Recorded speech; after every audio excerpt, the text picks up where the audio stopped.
Good morning, ladies and gentlemen. Welcome to the EENERGY Group PLC interim results investor presentation. Throughout this recorded presentation, investors will be in listen-only mode.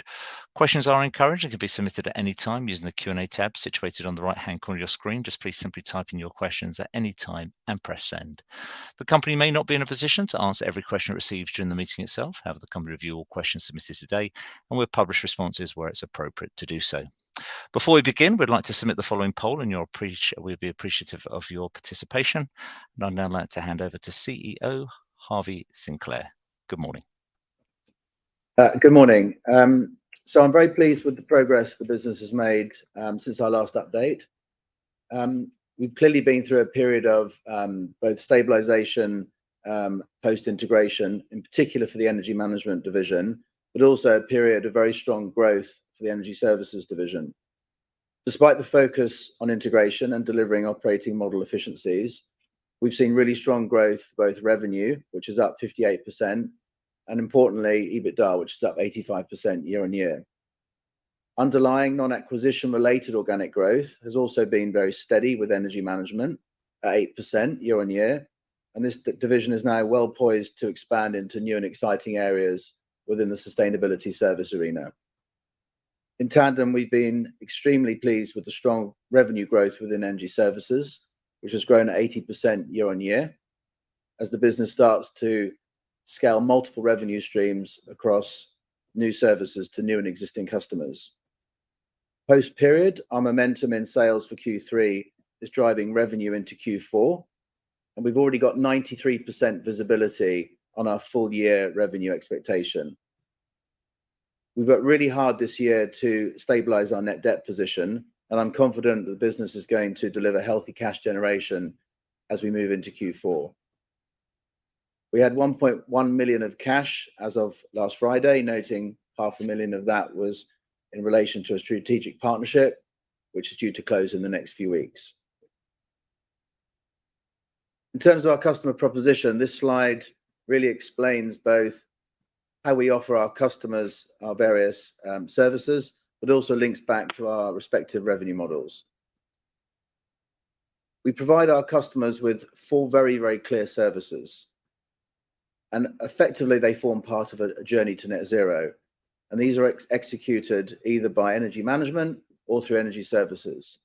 So on the left-hand side, you can see our access pillar, which is essentially the provision of lowest cost clean energy to our customers, either in the public sector or in the corporate C&I space.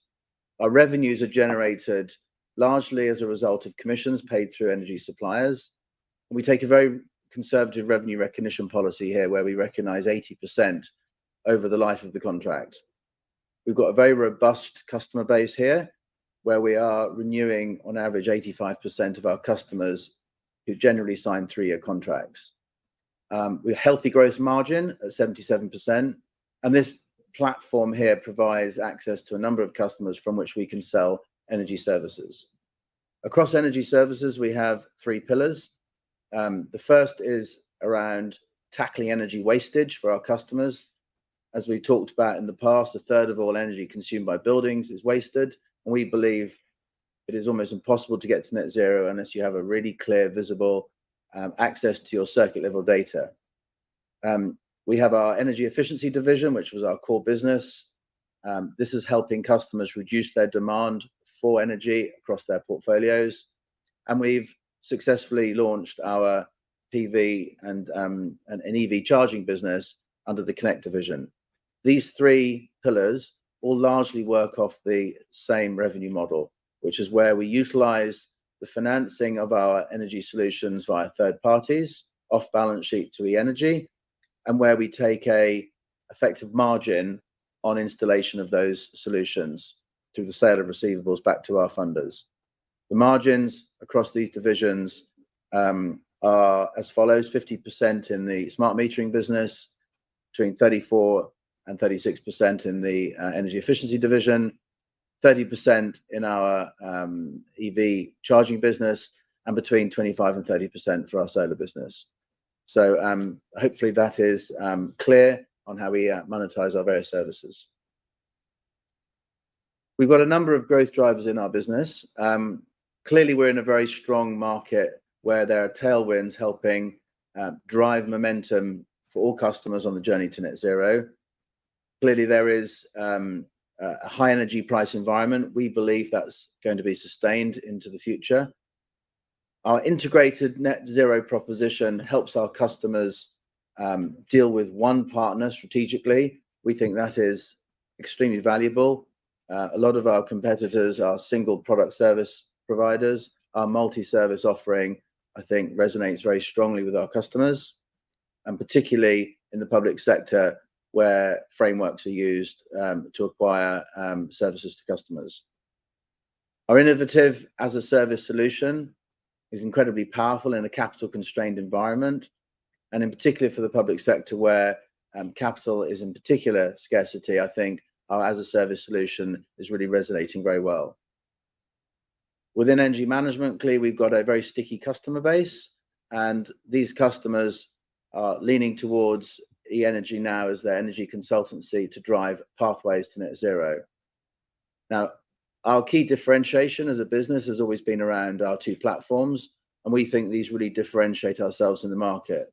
Our proprietary reverse auction platform in the energy management sector really does put us in a separate sector to everybody else, and I think the way in which we're developing that platform is starting to give a digitized feeling to our customers in managing their energy data.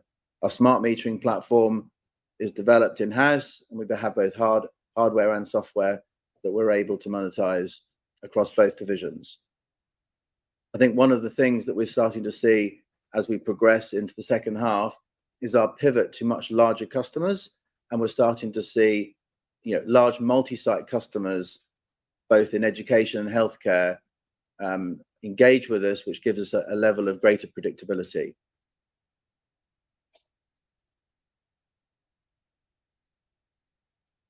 So I'm pleased to report another strong period of significant growth across the business.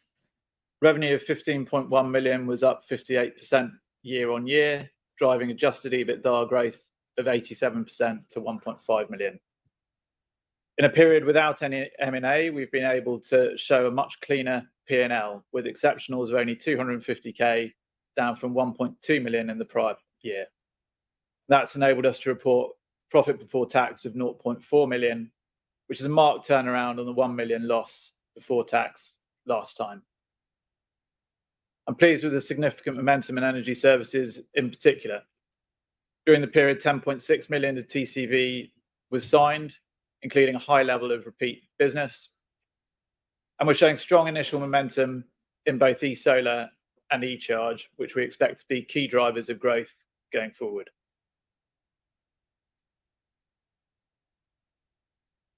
We show on this slide a demonstrable track record of revenue and earnings growth since coming to market in 2020.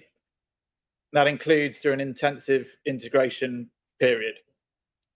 We're continuing to deliver strong organic growth in both parts of the business, with clear momentum for H2 and beyond. That 58% revenue growth reflects strong execution across both parts of the business. I'm pleased with the 8% organic growth posted by energy management off the back of a period of intensive focus on integration and challenging market conditions with unprecedented volatility in energy prices. This has been underpinned by low customer churn and our strong customer proposition. We've seen particularly high growth in energy services, reflecting the execution of the cross-sell strategy and favourable market conditions which support our compelling customer economics. We've got good momentum in new business wins sustained over the last 12 months, and that will continue to show through into revenues for H2 and beyond. The strong revenue growth feeds through into benefits of operational gearing, driving an increase in adjusted EBITDA by 87%, and an increase in the adjusted EBITDA margin of 140 basis points compared to the prior year. We've maintained our product gross margins despite inflationary pressures and reinvested those profits into sales, marketing, and delivery to drive long-term growth. And we're already seeing the benefits of that investment. Turning to working capital, After a significant cash burn in previous periods, the transition to new payment cycles is now embedded, and management actions have stabilized working capital going forward. The significant increase in net debt and working capital was driven by a 3.3 million increase in accrued revenue. That largely relates to the move to batch funding and energy services. I'm also pleased that we've significantly reduced our legacy liabilities to HMRC, which we expect to clear on schedule in Q4. We did a good job negotiating contingent consideration in relating to the utility team acquisition. We managed to agree a final settlement well below the amount provided in the year-end balance sheet, and the payment we did make was largely settled for non-cash. Our working capital is now stabilized, and the actions taken will further strengthen cash flows into H2. I think the progress made on working capital is demonstrated on this slide, which shows a modest increase in net debt during Q3 to the 24th of March, and represents a strong step forward compared to cash burn levels in previous periods. So how have we achieved this? We've secured improved supplier terms in energy management, reversing trends from previous periods. We've secured off-balance sheet funding for the first phase of My Zero meters. That cash had previously been funded through working capital. The fundamental value of our proposition is reflected in increased demand for CapEx projects in energy services, which has a significantly beneficial cash flow profile to us compared to the funded product. We've also diversified our supply chains. We're now sourcing from 3 major lighting suppliers who are able to play off with each other to get the best terms on pricing and credit. As a result of these actions, we're expecting to be cash positive for H2 as a whole, and we're targeting normalized cash conversion of EBITDA to cash towards the tail end of the year, once we have completed the scheduled pay down of legacy liabilities. We're addressing the structure of the group's capital base and borrowing facilities under the guidance of the new chairman ahead of a debt refinancing later in the calendar year. We believe that's something we could do now, but we think we'll optimize our position by waiting to refinance off the back of strong full year numbers. In terms of the outlook, as Harvey's mentioned, we've got visibility on 93% of our full year revenue expectations as of mid-March, and a strong pipeline to deliver the remaining new business. I'll now turn to Harvey to talk to the operating factors which underpin the outlook. So we're seeing accelerating sales in energy services.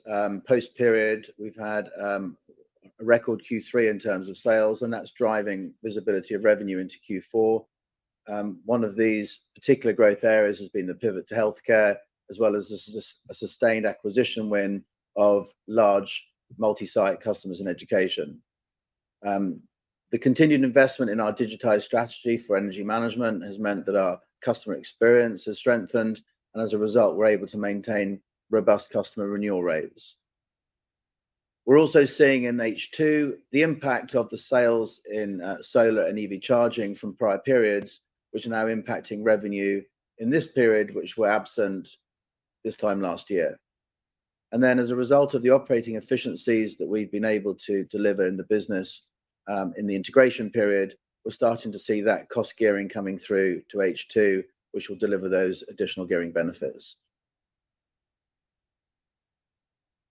So in summary, I think a few key points are worth mentioning. We believe we're really well positioned to take advantage of this fast-growing market, and our leadership position in education is starting to leverage really well into healthcare. We're delivering strong organic growth and have got visibility on 93% of full year revenues, which combined with our ability to maintain margins and those ability to control costs, gives us the confidence to maintain our FY23 expectations.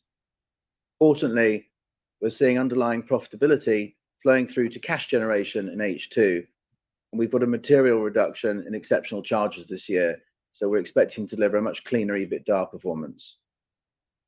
As Crispin's mentioned, there's been much progress made in normalizing our working capital post-period end, and we expect to clear all remaining debt-like items in Q4, along with a more normalized creditor position. And finally, we continue to innovate in our proprietary technology, which we believe underpins a huge differentiation in the market. And that concludes our presentation today. Thank you. That's great. Chris and Harvey, thank you very much indeed for updating investors this morning.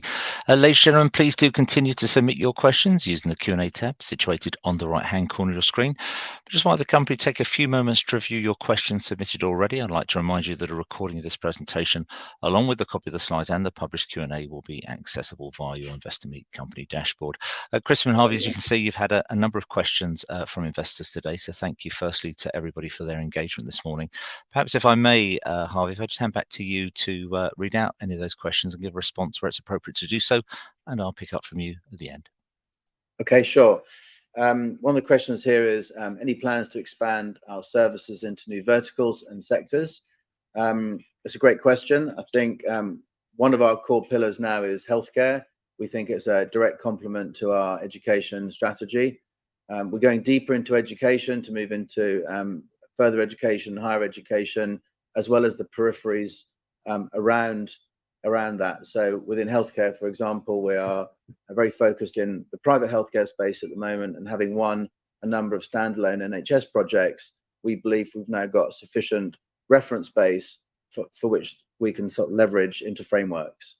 In terms of other sectors, we're really focused at the moment on some C&I sectors, in particular food-related sectors, which we think lend themselves really to our MyZero proposition. So hopefully that answers that question. There's one here about legacy liabilities. Yeah, so the HMRC legacy liabilities were built up during COVID when HMRC were quite cooperative, quite tolerant of postponing payments to HMRC. We've entered into a payment plan with HMRC back in the summer, and we're on schedule to complete that payment plan during Q4, as previously said. Just looking at some of these other questions. Question: are you pleased that the company has now produced positive PBT of 0.7 million for the half year? That's on an adjusted basis. I'm particularly pleased we've delivered 0.4 million reported PBT after all adjustments, as I said, off the back of a period of low exceptionals without any M&A. And I think that's a good step forward for the business. And we've reiterated this morning in the RNS that we're maintaining our expectations for the full year. There's a question here: of the 48 academy schools under the framework agreement, how many have been converted to contracts? I think this is referring to a particularly large contract we were awarded some months ago. Actually, these schools are yet to be installed, and in fact, we have got visibility on these being installed over the course of April, May, and June.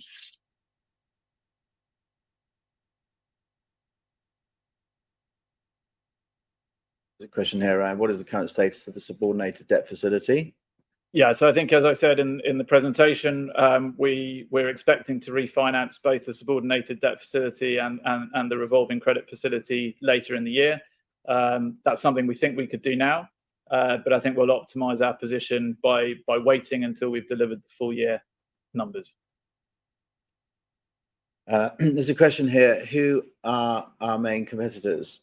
So I think in all of our respective areas, we have both direct and indirect competitors. Clearly, in the energy management arena, we have a known set of peer group comparables. As of this year, I think we've been ranked 6th by the Cornwall Insights in terms of our position in the energy consultancy arena. And we actually won Large Energy Consultancy of the Year. So when we look at our competitors, I think they are ranging from some of the public company listed vehicles like Inspired, all the way through to some of the niche players in the market, for example, Energy in the education space. In the energy services division, I think we have niche competitors in solar and EV charging, but we have actually relatively few competitors, and particularly in the mid-market where we kind of operate around that energy service as a service proposition. I think if you were to say who were our large competitors at a infrastructure level, you'd look at companies like ENGIE, or some of the other, I guess, energy services businesses.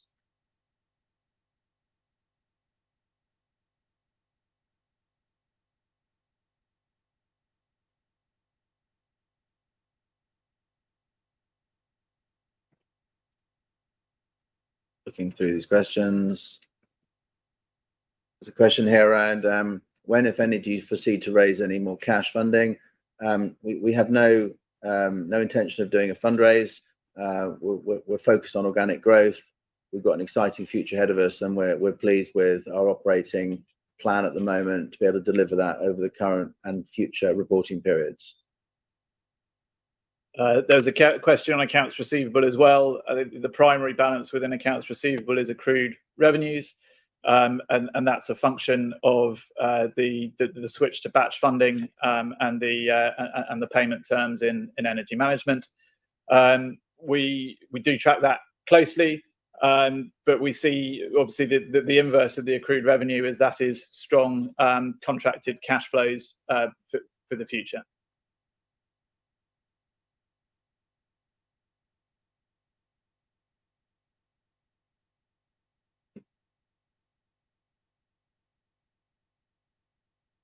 Go down to the bottom, see if there's any more. I think that is. Have you any plans to list on the main market? I think that's probably something that's not on our agenda at the moment. That's great. Probably addresses the majority of those questions. That's great, Harvey, Crispin. Thank you very much indeed. And I think a number of the outstanding questions are duplicates of the originals that you've answered. And anything that does come through from this point onwards, we'll make available to you post today's meeting. Harvey, Crispin, I know investor feedback is particularly important to the company, and I'll shortly redirect those on the call to give you their thoughts and expectations. But I wonder, before doing so, if I may, Harvey, just ask you for a few closing comments, and then I'll send investors to give you their feedback. Sure. So, look, as we stand here today, I'm really pleased at the way we've turned our finances around over the last 6 months. I think we've got an amazing pipeline. I think we've got a very slick integrated offering now, with operating efficiencies coming through in the right ratio to generate cash and earnings. So I think the future is incredibly exciting for the group, and I'm looking forward to delivering on our numbers for the next 6 months. That's great. Harvey, thank you very much indeed, and Crispin, for your time this morning and for updating investors. Can I please ask investors on the call not to close this session, as we'll now automatically redirect you for the opportunity to provide your feedback in order that the company can better understand your views and expectations. This will only take a few moments to complete, but I'm sure will be greatly valued by the company. On behalf of the management team of EENERGY Group PLC, we'd like to thank you for attending today's presentation. Good morning to you all.